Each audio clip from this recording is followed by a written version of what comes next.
बिस्मिल्लाहिर्रहमानिर्रहीम। अस्सलाम वालेकुम व्यूअर्स, मैं हूं शेफ़ मारिया और आज मैं आप लोगों के लिए बहुत ही मज़ेदार सी रेसिपी लेकर आई हूं। दावतों वाला शाही बादामी कोरमा सिखाने जा रही हूं, जो कि बहुत ही आसानी से आप लोग घर में बना के तैयार कर सकते हैं। ये देग स्टाइल कोरमा बन के तैयार होगा, दानेदार खुशबूदार बन के तैयार हो जाता है। इसको बना के आप स्पेशल दावतों में सर्व कर सकते हैं, जो कि आपके मेहमान खुश हो जाएंगे और आपकी तारीफ़ें करते नहीं थकेंगे। बहुत ही सिंपल सी रेसिपी है। इस सबको आपने स्टेप बाय स्टेप फॉलो करना है, जिस तरह से मैं आप लोगों को सिखाऊंगी। आप लोगों को बहुत पसंद आएगा और बहुत आसान सी रेसिपी है। आप लोग भी आसानी से फॉलो करते हुए इस रेसिपी को बना सकते हैं परफेक्ट तरीके से। तो चलिए आइए वीडियो स्टार्ट करते हैं। तो यहाँ पर हमें सबसे पहले बादाम चाहिए होंगे। तो मैंने 1.5 कप के बराबर बादाम लिए थे। ग्राम्स में मेजर करेंगे तो ये 200 ग्राम के बराबर हैं। अमेरिकन आलमंड्स ले लिए थे मैंने। तो क्या करेंगे, सबसे पहले आपने गर्म पानी में इसको भिगो देना है तकरीबन आधे घंटे के लिए। तो यहाँ पर मैंने गर्म पानी ऐड कर दिया है। इसको आधे घंटे के लिए हम छोड़ देंगे। अब आ जाते हैं, सबसे पहले हमने करनी है प्याज को फ्राई करना है। तो उसके लिए मैंने 2 कप के बराबर ऑयल लिया है। इस कोरमे के अंदर तकरीबन 2 से 2.5 कप के बराबर ऑयल जाता है। सही है। तो यहाँ पर हमने इसमें प्याज ऐड कर दिए। तकरीबन 6 डरी प्याज की ली थी, दरमियाने साइज़ की। इसको मैंने स्लाइसेस में कट कर लिया था। अब इसको हम फ्राई करेंगे, लाइट गोल्डन ब्राउन होने तक आपने फ्राई करना है। और प्याज फ्राई करते हुए आपने ध्यान रखना है प्याज अच्छे से फ्राई कीजिएगा। मतलब बहुत ज़्यादा तेज़ कलर नहीं होना चाहिए, क्योंकि जिस तरह का कलर होगा उसी तरह का कोरमा बन के हमारा तैयार होगा। तो देखिए प्याज हमारी अच्छे से फ्राई हो गई है। अब इसको हम निकाल लेंगे। एक आपने खुली प्लेट में निकाल लेना है, क्योंकि इसको हमने क्रिस्पी करना है और हवा में रख देना है, ताकि सही से ये ड्राई हो जाए और क्रिस्पी हो जाए, ताकि इसको चूरा करने में आसानी हो। तो ये देखिए सारी प्याज मैंने निकाल ली है। टिश्यू पेपर में निकाली थी ताकि एक्स्ट्रा ऑयल निकल जाए। अब क्या करेंगे, उसी ऑयल के अंदर हम फ्राई करेंगे मखाने। मखाने मैंने लिए थे 2 कप के बराबर, और ये आपने ज़रूर ऐड करने, बहुत ही मज़ेदार लगते हैं कोरमे के अंदर। तो देखें, इसको आपने ऑयल के अंदर फ्राई कर लेना है। 1 से 2 मिनट लगेंगे, ज़्यादा टाइम नहीं लगेगा। बस हल्का हल्का सा इसका कलर चेंज होने लगे, ये थोड़ी सी क्रिस्पी हो जाए, खुशबू आने लगे, तो आपने इसको फ़ौरन निकाल लेना है। यहाँ पे तेल जो था थोड़ा ज़्यादा गर्म था, तो बस मैंने चंद सेकंड ही इसको मिक्स किया था, उसके बाद इसको निकालना स्टार्ट कर दिया था। तो ये देखिए बस हल्का सा ही इसका कलर चेंज हुआ है। आपको मिक्स करते हुए अंदाज़ा हो जाएगा कि ये क्रिस्पी हो गए हैं और आपने इसको फ़ौरन से निकाल लेना है। अब ऑयल के अंदर हम ऐड करेंगे कुछ गरम मसाले। तो यहाँ पे तेज़ पत्ता लिया है मैंने, तकरीबन 1 लिया था बड़े साइज़ का। लौंगे ली हैं 8 से 12 अदद। हरी इलायची है 6 से 7 अदद। 1 टीस्पून के बराबर काली मिर्चें हैं, वो ऐड कर देंगे ऑयल के अंदर। इसको थोड़ा सा हम गर्म होने देंगे और उसके बाद इसके अंदर हम ऐड करेंगे लहसुन अदरक का पेस्ट। तो लहसुन अदरक का पेस्ट मैंने लिया था तकरीबन 3 टेबल स्पून के बराबर। तो ये आप ऐड कर देंगे। उसके बाद लहसुन अदरक को आपने अच्छे से फ्राई कर लेना है।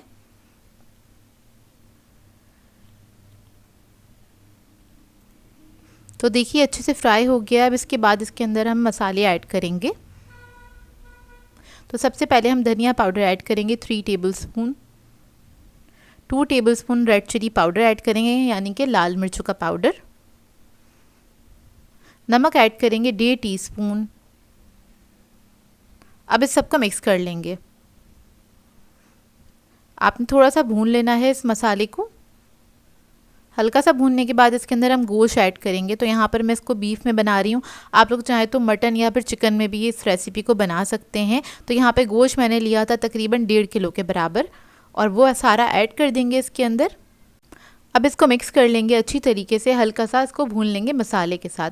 अच्छा, आप लोग चाहें तो हड्डी वाला गोश्त भी ले सकते हैं। यहाँ पर मैंने बोनलेस लिया है और थोड़ा सा चिकना गोश्त लिया, बहुत ज़्यादा नहीं लिया था। बस आप कह लें 20% ही फैट ऐड है इसके अंदर, क्योंकि चिकना गोश्त होता है तो कोरमा अच्छा बन के तैयार होता है। बस आपने इसको हल्का सा ही मिक्स करना है। मिक्स करने के बाद हम इसके अंदर पानी ऐड करेंगे। तो पानी तकरीबन मैं 2 गिलास के बराबर ऐड कर दूँगी इसके अंदर, जितने में जो हमारा ये बीफ है वो अच्छी तरीके से गल जाए। इसको मिक्स करेंगे। मिक्स करने के बाद आपने इसको रख देना है पकने के लिए तकरीबन 45 मिनट के लिए। तो मैं कवर करके मीडियम फ्लेम पे इसको पकने के लिए छोड़ दूंगी। अब यहाँ पर जो हमारे बादाम थे उसको भी आधा घंटा हो गया है भीगे हुए। अब क्या करेंगे, बादाम पे से छिलका उतार लेंगे, और छिलका उतारने के बाद आपने क्या करना है, इस तरह से इसके 2 हिस्से अलग कर लेने हैं। चाहे तो छुरी की मदद से कर लें या फिर आप हाथ से इस तरह से मस लेंगे तो आराम से वो हो जाएंगे। तो इस तरह से मैं सारे बादामों को छील के साइड पर रख लूँगी। और ये जो प्याज थी हमारी वो अच्छी तरीके से ड्राई हो चुकी है, इसके अंदर ऑयल भी नहीं है बिल्कुल भी। अब क्या करेंगे, इसको आपने हाथ की मदद से इस तरह से चूरा कर लेना है। प्याज आपकी अच्छी फ्राई हुई हुई होगी तो आसानी से इस तरह से चूरा हो जाएगा। अब इस तरह से चूरा करने से क्या होगा, जो हमारा कोरमा है वो दानेदार बन के तैयार होगा और बिल्कुल देग स्टाइल बनेगा। अब देखिए यहाँ पर तकरीबन 45 मिनट हो चुके हैं गोश्त को पकते हुए। गोश्त जो था हमारा तकरीबन हाफ डन हो चुका है। अब क्या करेंगे, इसके अंदर हम ऐड कर देंगे, इस स्टेज पे हम प्याज ऐड कर देंगे, जो भी हमने उसको फ्राई किया था और चूरा करके रखा था। प्याज ऐड करने के बाद इसको हम पकने के लिए छोड़ देंगे तकरीबन आधा पौना घंटे के लिए दोबारा से, जब तक हमारा गोश्त अच्छी तरीके से गल नहीं जाता और ये भुनाई पे नहीं आ जाता। तब इसको मैं कवर करके छोड़ दूंगी पकने के लिए।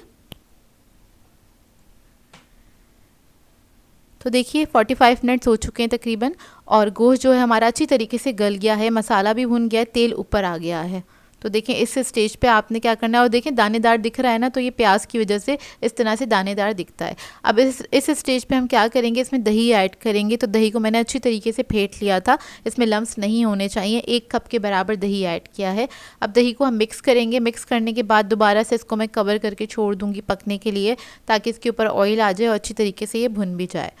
अब इसको मैं कवर करके छोड़ूंगी 10 से 15 मिनट के लिए। इतने में क्या होगा, जो दही है उसका भी पानी है वो अच्छे से ड्राई हो जाएगा और ऑयल जो है वो ऊपर आ जाएगा। तो देखिए तकरीबन 15 मिनट हो चुके हैं इसको पकते हुए, और ऑयल भी ऊपर आ चुका है,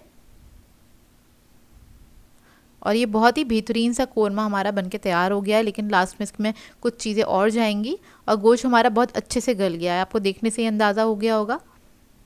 और अगर आपको इसमें लगता है कि तेल कम है तो आप तेल थोड़ा और भी ऐड कर सकते हैं, क्योंकि जो देग स्टाइल कोरमा होता है उसके अंदर तेल थोड़ा सा ज़्यादा जाता है। अब इसके अंदर हम क्या करेंगे, मखाने ऐड कर देंगे और बादाम ऐड कर देंगे सारे।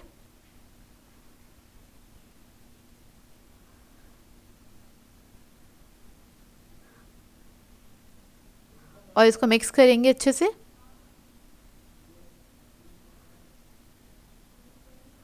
तो ये देखिए कितना खूबसूरत लग रहा है ना दिखने में, खाने में बेहद मज़ेदार बन के ही तैयार होता है।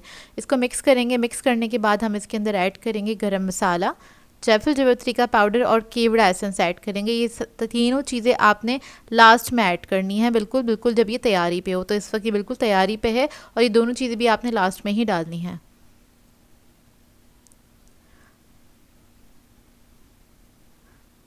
थोड़ी सी अदरक ऐड करेंगे बिल्कुल आखिर में। उसके बाद गरम मसाला ऐड करेंगे हाफ़ टी स्पून के बराबर। 1/4 टीस्पून के बराबर ऐड करेंगे जायफल जावित्री का पाउडर। केवड़ा एसेंस ऐड करेंगे फ्यू ड्रॉप्स। इससे क्या होगा, बहुत अच्छी खुशबू आ जाएगी इसके अंदर, और कोरमे में ये ज़रूर जाता है। अब इसको मिक्स कर लेंगे अच्छी तरीके से। मिक्स करने के बाद इसके अंदर मैं 1/4 कप के बराबर पानी ऐड करूँगी, या फिर आप आधा कप के बराबर ऐड कर सकते हैं। इसको मिक्स करेंगे। उसके बाद इसको आपने दम पे रख देना है 5 मिनट के लिए। दम पे से हटाएंगे तो फिर ये रेडी है। तो देखिए 5 मिनट हो चुके हैं, ऑयल सारा ऊपर आ गया था इसके, और ये बहुत ही बेहतरीन सा कोरमा हमारा बनके रेडी हो गया है। दावतों पे बना के आप इसको सर्व कर सकते हैं, बिल्कुल देग स्टाइल ये बनके तैयार होता है। आप लोग एक बार बनाएंगे तो बार बार दिल चाहेगा आपका बनाने का, और मेहमानों के लिए बनाएंगे तो मेहमान तारीफ़ें करते नहीं थकेंगे। बहुत ही ज़बरदस्त बनके तैयार होता है। मेरे घर में फैमिली दावत थी तो मैंने उसके ऊपर ये कोरमा बना के तैयार किया था, जो कि सभी को बहुत पसंद आया और सभी लोगों ने बहुत तारीफ़ें करी। तो ये देखिए कितना बेहतरीन कोरमा हमारा ये बनके तैयार हुआ है। इसको मैंने सर्व किया था ताफ्तान के साथ, और गोश्त भी बहुत ही बेहतरीन गला हुआ था। आई होप आपको ये रेसिपी अच्छी लगी हो।